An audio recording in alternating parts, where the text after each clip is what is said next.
I recently watched a video by biblical scholar Dan McClellan in which he talked about the lack of contemporary evidence for Jesus. Pastor Marc here. Dan's argument is basically that he's not surprised that there is no evidence for Jesus because we don't have that kind of evidence for 99.99% of the ordinary people who lived in first century Judea. But there's a problem, because the Jesus described in the Gospels wasn't an ordinary person doing ordinary things. Jesus supposedly attracted crowds numbering in the thousands, healed the sick and raised the dead. He went into the temple and assaulted people doing legal business and flipped over their tables. He even said, "I have not come to bring peace, but a sword."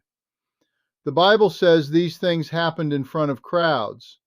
So it's no surprise that the story claims Jesus caught the attention of Herod the king, Pilate the Roman governor, and the Jewish religious leaders. It's just weird that no historian wrote about any of it, nor do we even have the required record of his trial. Nothing. Dan's argument isn't entirely true either. The Romans were actually quite interested in would-be messiahs and charismatic leaders. They had good reason to be. A religious movement could quickly become a political movement or even a rebellion. And actually, we know about a bunch of other men whose behavior attracted that kind of attention. Here are just three from Judea. Judas the Galilean became associated with resistance to Roman taxation. Theudas gathered followers around claims of miraculous signs. And the Egyptian, a guy who gathered followers at the Mount of Olives before Roman forces violently crushed the movement. Now stop and think about that for a moment. Taxes, miraculous signs, crowds of followers, the Mount of Olives, Roman violence. Does any of that sound familiar? Because here's something. The Gospels weren't written as these events supposedly unfolded. They were written nearly a century later, after stories about these other rebels and would-be messiahs had been circulating throughout the region.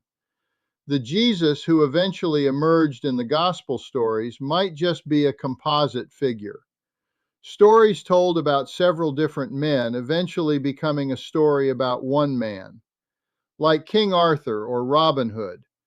I think it's a question worth asking. Saying we shouldn't expect evidence for Jesus because we don't have evidence for ordinary people misses the point. The whole thing about Jesus was that he wasn't ordinary. There is a way of life that looks at history through reason and critical thinking. And history shows us that the more extraordinary the event, the more evidence it tends to leave behind.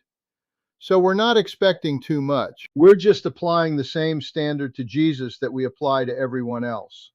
So try humanism. Live in reason and reality. Love humanly. Give humanly.